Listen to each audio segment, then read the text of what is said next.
Capítulo 12. Guerra Espiritual. O Deus Extraordinário. Todo dia 22 de cada mês é realizada uma festividade especial na igreja tradicional na cidade de Santiago del Estero, Argentina.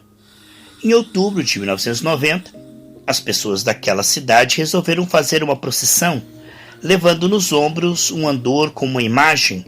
O trajeto a ser percorrido passava por uma das esquinas onde, naquele ano, estava sendo realizada uma campanha pelo evangelista Carlos Anacondia. A procissão foi realizada, mas algo de extraordinário e difícil de explicar aconteceu. As 4 pessoas que levavam a imagem em cima do andor caíram inesperadamente ao se aproximarem da esquina onde a campanha estava sendo realizada. Alguns dos fiéis que vinham logo atrás caíram também, sem nenhuma causa aparente. Naquele momento, o evangelista estava orando para dar início à pregação.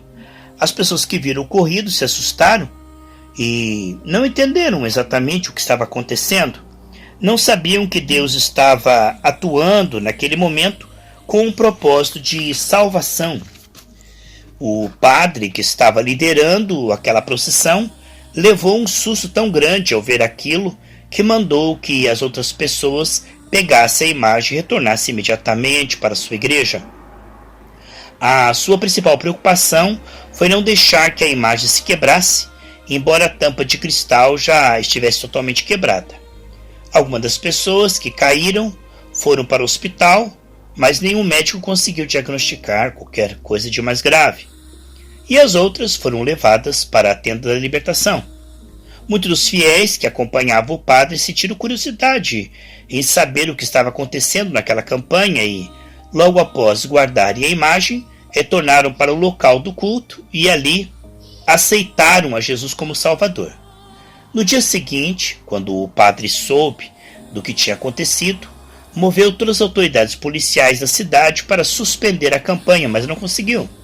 As reuniões continuaram com a bênção de Deus e a cidade de Santiago del Estero viu maravilhas acontecerem ali. 28 mil pessoas aceitaram a Cristo, receberam a Cristo como Salvador, e milhares delas receberam cura e libertação.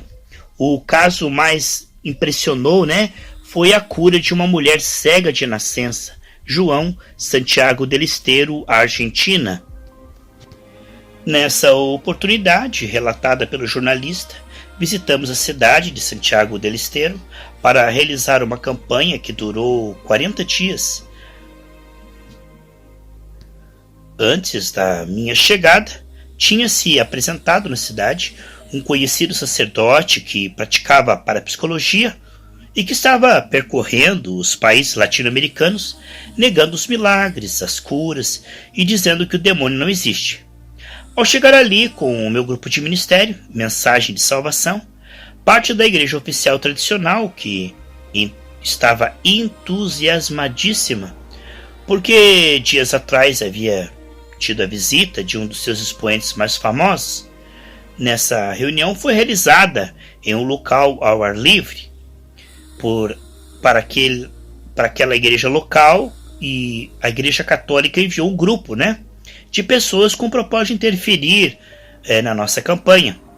Eles se encaminharam para o local onde estávamos, trazendo bandeiras, faixas e um andor com uma imagem. Quando chegaram a uns 60 ou 70 metros, giraram a imagem com o rosto voltado para o local onde estávamos, tentando com isso causar em nós algum efeito. Naquele exato momento, as pessoas que conduziam a imagem sobre os ombros caíram no chão, e muitas outras que vinham atrás também caíram. A agitação foi muito grande, e muitas pessoas correram para ajudar aos que estavam no chão. As outras pessoas que estavam em seus carros e viram tanta gente cair no chão, pensaram que tinha ocorrido um acidente e imediatamente avisaram as ambulâncias. Alguns padioleiros que trabalhavam em nossa campanha, ao verem o que tinha acontecido, correram para ajudar. Os de maca, aqueles padioleiros que cuidam das macas. Metade daquelas pessoas que faziam parte da procissão foi levada para o hospital, sem nenhuma delas ter qualquer ferimento grave, e uma boa parte foi parar debaixo da tenda da libertação, onde receberam a Jesus. Se você me perguntar o que aconteceu naquele momento, eu só poderei dizer que houve um confronto de forças espirituais. Em nenhum instante passou pela nossa mente querer prejudicar a procissão daquelas pessoas, mas pelo visto elas é que estavam preocupadas com a campanha que estávamos realizando naquela cidade. Talvez tivessem pensado que, realizando aquela procissão, interfeririam negativamente sobre os nossos trabalhos. Porém, para a surpresa delas, o que aconteceu foi exatamente o contrário. No espaço invisível sobre as nossas cabeças está sendo travada constantemente uma guerra espiritual visando a conquista das almas. Se a igreja está sempre em constante oração e em constante sinceridade diante de Deus, milhares de almas são salvas e libertas das garras de Satanás. A igreja tem autoridade para fazer isso. Deus nos entregou cidades, nações, povos e aldeias. Nós, como igreja, devemos usar a autoridade que Deus nos deu. De nada serve não levar em conta que o diabo é nosso eterno inimigo. Há muitos crentes que não querem pronunciar nem o nome dele e dizem, não falo sobre Satanás. Mas isso não ajuda a nossa batalha em nada. Jesus citou o diabo pelo nome, enfrentou, expulsou, retirou dele toda autoridade. Enquanto nós o ignoramos, ele vive como um leão, rugindo e buscando a quem devorar. Por isso é que nós o vemos hoje destruindo ministros, ministérios, igrejas. O apóstolo João se expressou da seguinte maneira: sabemos que somos de Deus, que o mundo inteiro jaz o maligno, né? 1 João 5,19. Quando lemos sobre o mundo, talvez o termo que soe como muito abstrato, né? Algo muito abstrato, genérico. Porém a Bíblia nos esclarece este conceito.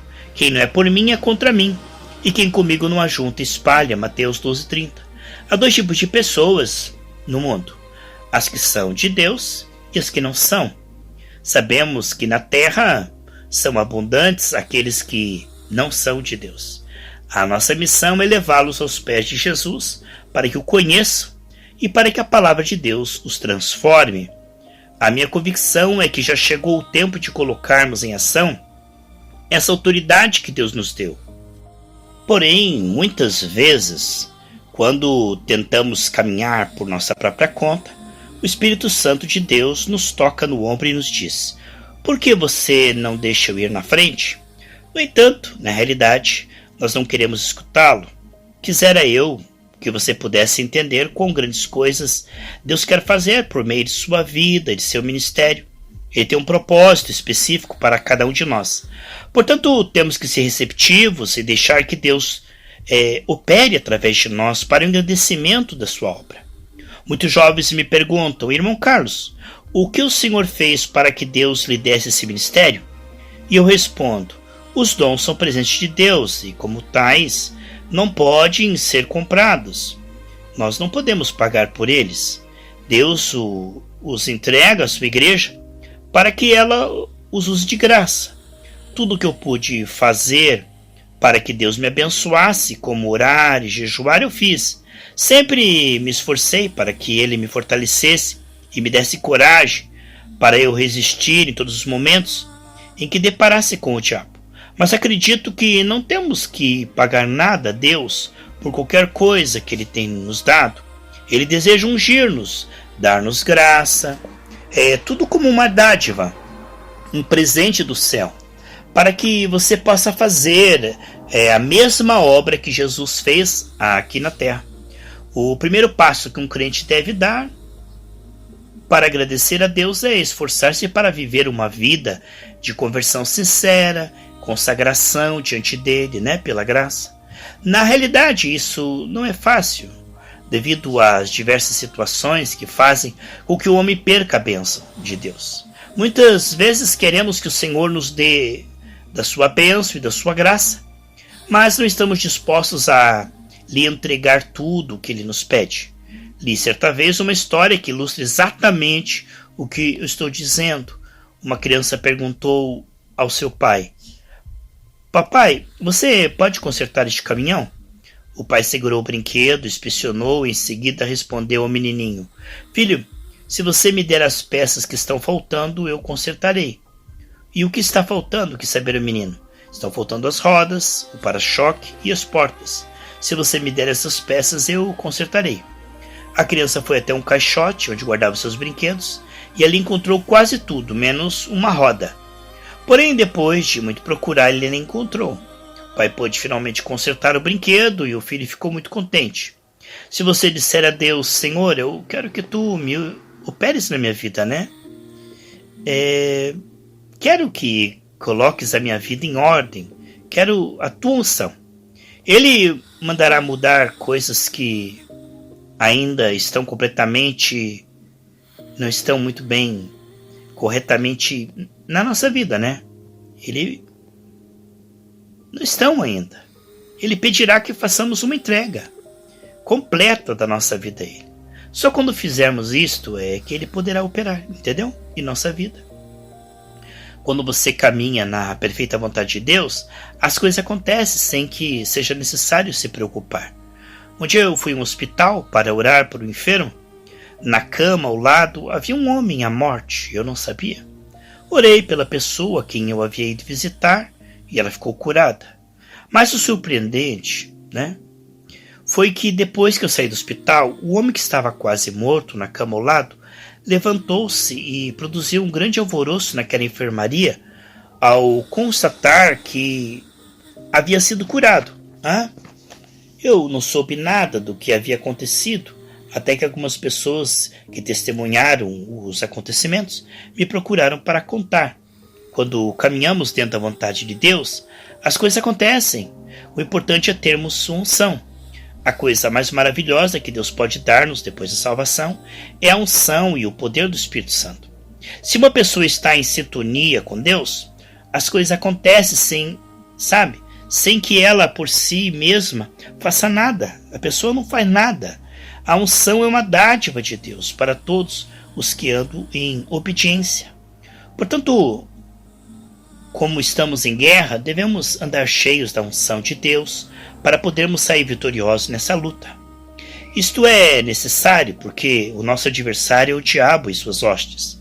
Na cidade de Córdoba, um jornalista, escreveu no seu jornal: quando aqueles cultos são realizados, nós sempre ouvimos uma gritaria, rumores de luta com o diabo. As lutas são travadas na base do grito. Eu não sei se o diabo vai embora ou se ele se assusta. O que sei é que ele certamente fica surdo de tantos gritos que escuta. As pessoas podem dizer o que quiserem, mas nós sempre travaremos guerra contra o nosso adversário. Não importa se seja gritando, clamando pelo nome de Jesus. Em 1 Pedro 5,8 está escrito: sejam sóbrios, vigiais, vigiai. O vosso adversário, o diabo, ande de redor, rugindo como leão, buscando a quem possa tragar. Entre as criaturas que Deus criou, o diabo é o principal inimigo de Deus. Nos últimos anos, o espiritismo, a umbanda, a macumba, a quimbanda, a bruxaria, a parapsicologia, a adivinhação, a meditação transcendental, o controle mental tem crescido na Argentina, em muitos países na América Latina. Você sabe por quê? Porque a igreja está muito acomodada e desfrutando das bênçãos de Deus, enquanto as pessoas estão lá fora necessitando de ouvir a palavra de Deus, de comer do pão vivo que desceu do céu. Para esclarecer este tema, quero contar uma visão que tive há algum tempo e que narrei no capítulo 2 desse livro. Nesta visão, o Senhor me levou a um belo lugar, que eu acredito ser o paraíso. Era um oásis belíssimo, cheio de fontes, sombras, árvores frutíferas. Ali tudo era paz e alegria. Vi também um outro lugar afastado do oásis. Aproximei, fiquei muito impressionado quando vislumbrei a multidão que estava ali. Todos estavam quase nus, caídos no chão. O calor era abrasador. Alguns olharam para o lado do oásis com os olhos tristes, Seus corpos estavam esqueléticos e seus lábios estavam secos de tanta sede. Eles estendiam as mãos e diziam: por favor, ajude-nos. Nós necessitamos de ajuda. As lamentações eram muitas. Então eu entendi que a Igreja de Cristo está desfrutando das bênçãos de Deus, da sua prosperidade espiritual, enquanto permanece indiferente diante de um mundo que geme. Participamos de importantes atividades de congresso, de seminários, de simpósios, de reuniões sociais, de programas especiais em luxuosos auditórios, quando na verdade Jesus nos disse: ide por todo o mundo e pregai o Evangelho. O único e verdadeiro negócio em que Jesus quer que nós sejamos ocupados é na evangelização das almas perdidas. Nós devemos sair pelo deserto em busca de perdidos, porque eles têm fome e sede de Deus, do Deus vivo. Um inimigo conhecido. Temos um inimigo comum contra o qual devemos lutar, pois ele trabalha todos os dias para arrebatar as almas e levá-las para o inferno. Em Efésios 6, do 10 ao 12, diz assim: no demais, irmãos meus, fortalecei-vos no Senhor, na força do seu poder, revesti-vos de toda a armadura de Deus, para que possais estar firmes contra as astutas ciladas do diabo. Pois não temos que lutar contra a carne e o sangue, e sim contra principados, contra potestades, contra os poderes deste mundo tenebroso, contra as forças espirituais da maldade nas regiões celestes. Isso demonstra que Satanás se opõe sempre ao avanço do reino de Deus. O apóstolo Paulo disse que não estaríamos lutando contra homens, e sim contra principados e potestades e hostes espirituais da maldade. Temos de nos lembrar sempre contra quem estamos lutando. Se os Estados Unidos da América não tivessem reconhecido a força do Iraque, a força que o Iraque possuía, provavelmente nunca teriam podido fazer o que fizeram. Os Estados Unidos sabiam que tipo de forças estavam enfrentando e atacavam o inimigo de maneira certeira e eficaz. Creio que quando sabemos a quem estamos enfrentando, nós lutamos como devemos. Além do mais, temos que partir para a luta sabendo que Deus já nos prometeu e já nos assegurou que a vitória seria nossa. O exército de Jesus Cristo é o único do mundo que antes de entrar na batalha já tem a vitória garantida. E essa vantagem nós não devemos de forma nenhuma dar ao diabo. Se ele anda como leão, rugindo, buscando a quem devorar, Jesus Cristo veio para essa terra a fim de desfazer todas as artimanhas e ciladas do diabo. Mas para isso ele conta agora com a sua igreja, O reino das trevas, ou o império das trevas, melhor dizendo. No império das trevas existem hierarquias, conforme a palavra de Deus ensina. Satanás é o chefe supremo deste reino, Mateus 12:36, e do exército das trevas, Salmo 78:49. Ele percorre o seu império andando por toda a terra, Jó 1:7. Nas escrituras sagradas ele é chamado de o príncipe deste mundo, João 12:31, e o Deus desse século, 2 Coríntios 4:4. O grande dragão, ali em Apocalipse 12:9, ou a antiga serpente, Apocalipse 20, versículo 2. Principados, o apóstolo Paulo diz que existem principados, Colossenses 2:15. No dicionário aprendemos que a palavra principado é proveniente de um termo de origem latina, que significa aquele que conduz ou guia um povo.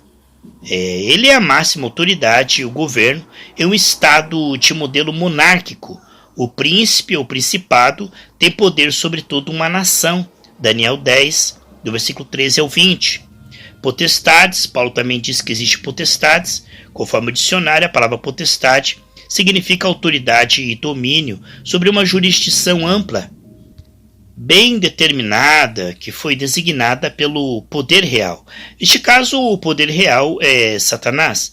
A potestade ordena e dirige as atividades e operações dentro de uma região, que lhe foi confiada.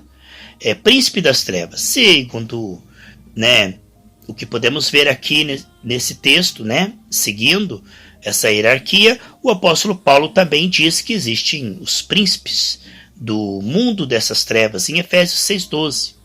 O dicionário diz que príncipe é o chefe de uma província, região ou cidade, a qual corresponde a uma categoria menor que uma potestade. Um governador, ele tem autoridade dentro de um âmbito restrito e governa conforme as diretrizes da potestade ou do poder real. Hostes espirituais da iniquidade ou da maldade. Até este nível hierárquico, os cargos são ocupados pelos demônios, anjos malignos. Estes seres infernais atuariam como oficiais do exército maligno. São encarregados de dirigir as operações de suas hostes, Mateus 25:41 e Apocalipse 12:9. Conforme os dicionários e enciclopédias, hostes é o conjunto de soldados de um exército de guerra. Este nome é empregado para designar os componentes, tá vendo? Os componentes que lutam por uma causa, aqueles que são enviados para combater, né? E quando nos referimos a hostes, não estamos incluindo a hierarquia do poder militar. Os demônios formam as hostes de Satanás, que, conforme a Bíblia, são seres sem corpo físico, inteligentes, né? Espíritos malignos, imundos, descontentes e viciosos. As hostes de Satanás são emissários de que Satanás dispõe. Entram e dominam homens, animais. Mateus 8, do 28 ao 32, né? Mateus 12, 43 até o 45. Marcos 5, do 8 ao 13. Trazem enfermidades físicas. Mateus 9, 33. Marcos 9, 38 ao 42.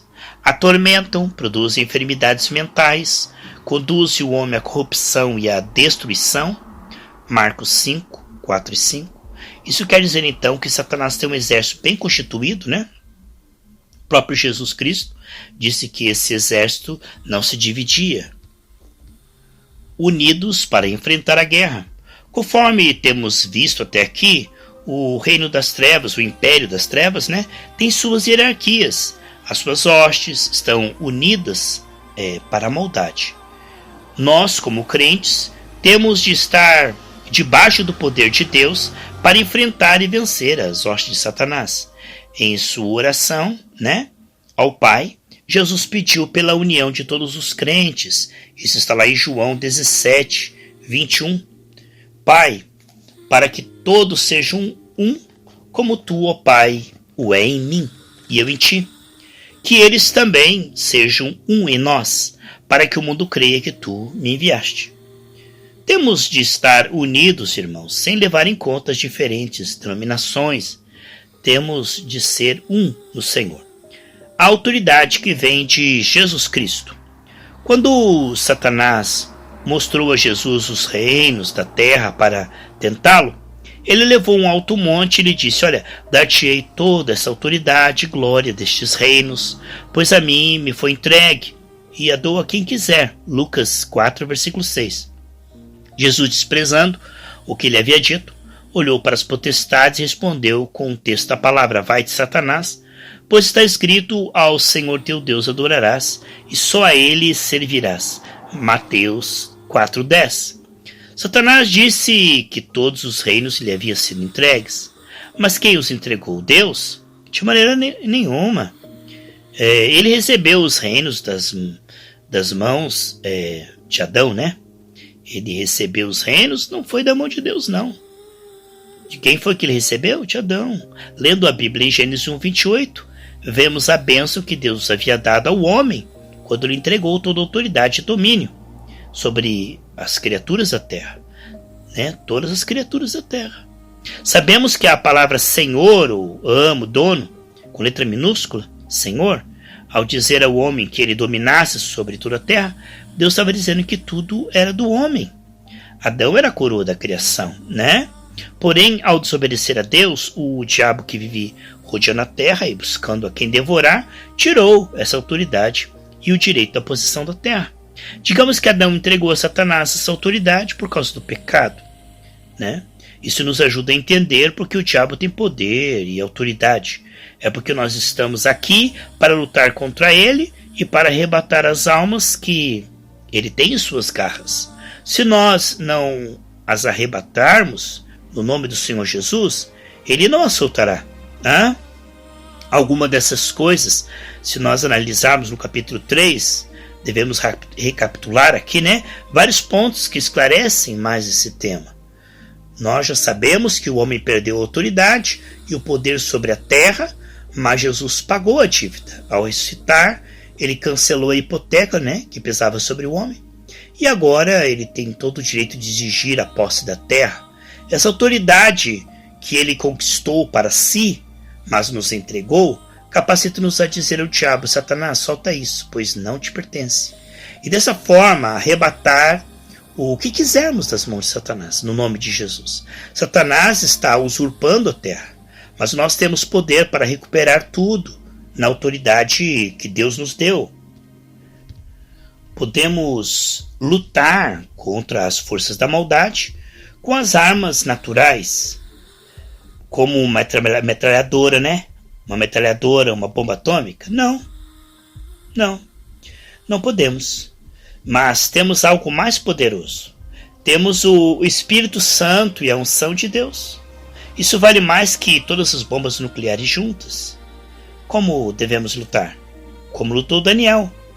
Aquele varão de Deus disse: não temas, Daniel, porque desde o primeiro dia em que aplicaste teu coração a compreender e a humilhar-te perante teu Deus, são ouvidas tuas palavras, e eu vim por causa das tuas palavras. Daniel 10:12.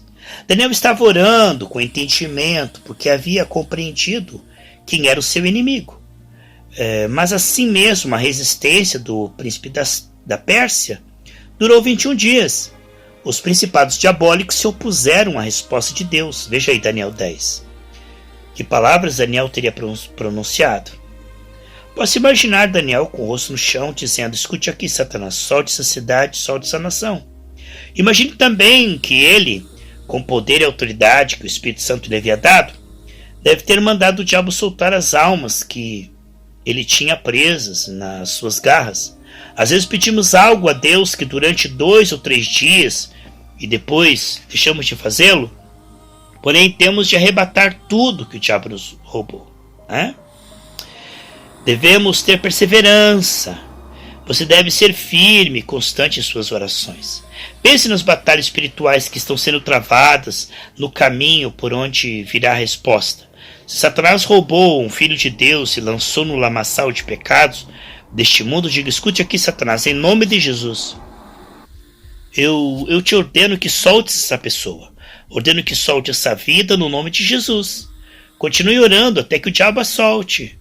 Nossa luta é contra o poder das trevas, potestades, principados, e não contra homens. Durante uma campanha em Santiago del Estero, enquanto eu orava com um grupo de irmãos, Deus deu-me uma visão e eu vi um monte de anões vestidos de soldados romanos que corriam de um lado para o outro. Eu os via com armadura semelhante à dos soldados romanos. Eles caminhavam por cima das armas que estavam jogadas no chão e se chocavam uns com os outros. Não entendi porque Deus me estava mostrando aquilo, né? Então perguntei ao Senhor: Senhor, o que é isto? Faz-me entender, Jesus. O que você está vendo são hostes do diabo. Jesus me respondeu: sim, mas por que estão se chocando uns contra os outros? Perguntei. A resposta de Jesus foi: o que aconteceu quando o exército perde o seu general? Eles não sabem que rumo tomar. Assim é o que está acontecendo entre eles, foi a resposta. E por que essas armas estão jogadas no chão, né? Eu insisti. Quando os soldados de um exército estão derrotados, eles jogam as armas no chão e fogem apavorados. Se um exército foge com as armas, ali estará pronto para voltar a atacar. Mas se o homem forte deste exército está amarrado, as hostes infernais estão derrotadas. Eu abri caminho, foi a resposta de Jesus. Após a leitura deste diálogo, você entenderá por que, depois da luta espiritual tão grande que travamos em Santiago del Estero, converteram-se 26 mil pessoas entre as 200 mil que moravam naquela cidade. O diabo tinha sido vencido. Satanás cegou o entendimento dos incrédulos. Quando o evangelho está encoberto, os que se perdem não o descobrem porque está oculto, aos seus olhos. 2 Coríntios 4:3. Vamos colocar ele de joelho, dizer a ele: escute aqui, Satanás, demônio da incredulidade, da impureza, da mentira, da violência. Solta as mentes que estão em tuas mãos, no nome do Senhor Jesus de Nazaré. Isso é que existe mais eficaz. Realizei minhas primeiras campanhas nas vilas das emergências. As pessoas me chamavam de o pastor das vilas. Muitos homens, conhecedores da Bíblia, diziam: o Ricardo está pregando, só pode pregar ali. Eu só tinha 3 mensagens e as pregava onde quer que fosse. Em cada lugar que eu ia não podia pregar durante mais de 3 dias. Tempos depois, convidaram-me para pregar em um lugar onde viviam pessoas de alto nível social, uma região de casas residenciais de luxo, sabe? Eram casas residenciais de luxo. Ali morava a filha do então presidente da Argentina. Mas sabe o que eu preguei? As mesmas mensagens que havia pregado nas vilas. E sabe qual foi o resultado? O mesmo. Centenas de conversões, curas, batismos e libertações. O importante não é o que venhamos a dizer, e sim a obra que o Espírito Santo está fazendo por meio de nós. Posso dar de presente a alguém uma motocicleta, um automóvel, mas não é com presentes que eu vou convertê-la. Não é com argumentos, agrados humanos que conseguiremos levar uma alma ao Senhor. Quando a igreja, em nome de Jesus Cristo, arrebata uma alma das mãos do diabo, e quando o espírito diabólico se vai, a pessoa entenderá a luz do Evangelho. Isso não pode ser feito pelo poder humano, mas somente pelo poder de Deus em nós. Este poder resplandecerá na minha e na sua vida se nós estivermos no centro da vontade de Deus. Se sempre agirmos e pensarmos desta forma, milhares de almas se converterão ao Senhor pela nossa atuação.